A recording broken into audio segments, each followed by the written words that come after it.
पल्लवी जी अलीगढ़ से। सादा प्रणाम। महाराज जी आपके चरणों में कोटि कोटि प्रणाम। महाराज जी मंत्र जाप से वर्तमान जीवन के दुख तकलीफ कम होती है या अगले जन्म के? अरे पूछो मत।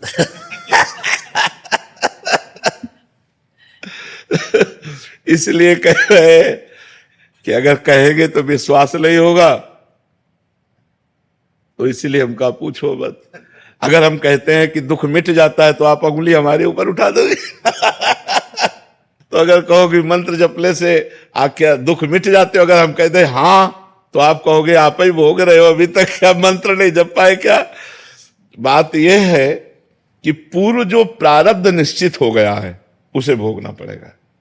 जिसे प्रारब्ध कहते हैं उसे भोगना पड़ता है। जो नया कर्म है और जो पुराने संचित कर्म है, ये दोनों नष्ट हो जाते हैं भजन से। प्रारब्ध नष्ट नहीं होता, प्रारब्ध भोगना पड़ता है। रामकृष्ण परमहंस जी के गले में कैंसर था, बड़े बड़े संतों के शरीर में पीड़ाएं देखी गई। अगर भजन से सब पीड़ा नष्ट हो जाती तो भजन करने वाले को किसी को पीड़ा ही ना मिलती। आप विचार करके देखो, जितने बड़े बड़े संत या कोई भी भगत है पीड़ा से युक्त पाया जाता है, क्योंकि उसके प्रारब्धों का नाश होता है। पूर्व संचित कर्म भस्म कर देते हैं भगवान, और क्रियमाण माने वर्तमान में जो हमसे गलती होती है उसे क्षमा कर देंगे। लेकिन जिस समय हमारा शरीर बनाया गया था, उस समय जो रखा गया है कि 20 वर्ष में तुम्हारा हाथ टूट जाएगा, 25 वर्ष में तुम्हारा सर फूटेगा, तुम्हें कैंसर, वो सब होगा, वो सब होगा, चाहे भजन करो या ना करो, उससे कोई फर्क नहीं पड़ता।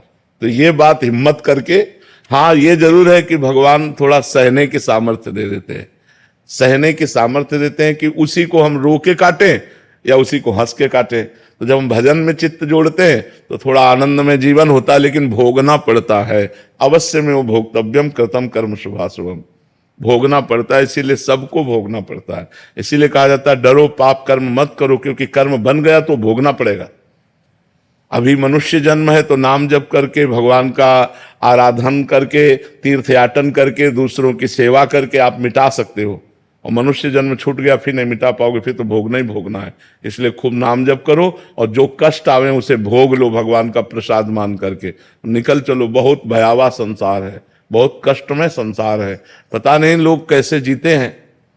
यहां तो हर क्षण किसकी शरण में जाए, सब असमर्थ है। कोई भी बताओ ऐसा है जिसकी गोद में सर रखकर रोया जाए और हमको निश्चिंत कर दे? क्योंकि जिसकी सर में हम गोद रख करके रोना चाहते हैं वो भी असमर्थ है, वो भी बेचारा काल के अधीन है, वो भी मृत्यु के अधीन है, वो भी भययुक्त है, वो पूर्ण समर्थ तो नहीं है। और जो पूर्ण समर्थ हो दिखाई नहीं दे रहे हैं, यही है, सबके अंदर है, सबके बीच में है, हमारी सुन्न है। लेकिन हमें लगता है प्रगट में कोई होना जिसके गले लग करके हम अपने दुख को वर्णन कर सकें, हम रो सकें, कोई हमें प्यार से कि आप निश्चिंत रहिए, हम हैं ना। वो ये करते नहीं है, छुपे छुपे डोलते हैं, पर्दे में रहते हैं माया के। देखो एक सीमा है जहां तक तुम्हें भजन आनंद, और जब असीम आनंद की तरफ बढ़ोगे तब तुम्हारे तन मन प्राण सब पर भगवान का अधिकार होगा। और उस समय राम का किया मीठा लागे, ये बात आना बहुत कठिन है। हरिनाम जपने वाले महापुरुष को 22 बाजारों में कोड़ों से मारा गया। क्या अपराध था? 22 बाजारों में कोड़ों से मारा गया। हरि बोल मार कोड़े उनके सुकुमार शरीर की धज्जियां उड़ा रहे थे। 22 बाजारों में मरा जानकर गंगा जी में फेंक दिया। यह है जब श्री कृष्ण से प्यार करोगे। बैलेंस बना के चलोगे तो ठीक से रहोगे। भजन भी किया और भोग भी भोगे और संसार में है। और अगर उनके चिपकना चाहे प्रीतम प्यारे, तो फिर वो जो लीला करते हैं। देखो प्रहलाद जी, बड़े बड़े भक्तों के चरित्रों में देखो, प्यार करते हैं पर फिर परीक्षा लेते हैं।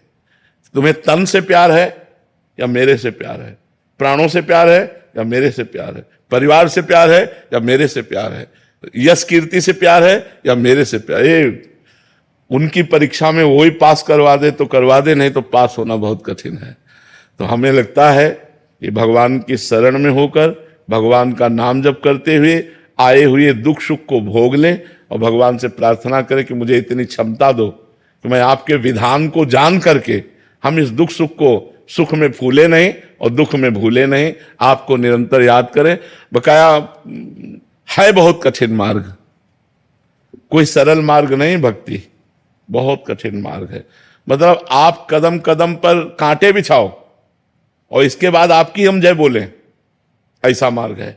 हम चल रहे हैं और आप कदम कदम पर हमारे कांटे बिछाओ और हम आपका मंगल मनाएं कि तुम सुखी रहो, तुम्हें कभी दुख ना हो, भगवान तुम पर। यह है संत का मार्ग। करत जे अनसहन निंदक तीनों पे अनुग्रह कियो। जो तुम्हारी निंदा करे, जो तुम्हारा अपमान करे, जो तुम्हें दुख दे, उनका मंगल मनाओ। कैसे हो सकता है? कितना कठिन है संत मार्ग, भक्त मार्ग कितना कठिन है।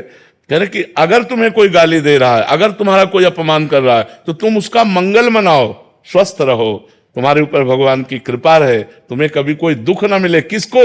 जो हमें दुख दे रहा है, जो हमें कष्ट दे रहा है। ये बड़ा मार्ग जो भक्त, इसीलिए तो कहा गया मोरे मन प्रभु विश्वासा, राम ते अधिक राम कर दासा। भगवान का भक्त भगवान से भी बढ़कर है, क्योंकि ये वास्तविक भक्ति आना ये बहुत कठिन बात है। थोड़ा माला घुमा लेना, आरती पूजा कर लेना, मौज मस्ती से जीना, ये तो ठीक है, लेकिन पूरा का पूरा जीवन भगवान के लिए अर्पित कर देना, फिर वो थोड़ा कठिन है, फिर कठिन है। गुरुदेव जी, अगर किसी के पास गुरु मंत्र नहीं है तो हर कोई राधा नाम का जाप कर सकता है? बिल्कुल कर सकता है, बिल्कुल कर सकता है, सब कोई कर सकता है।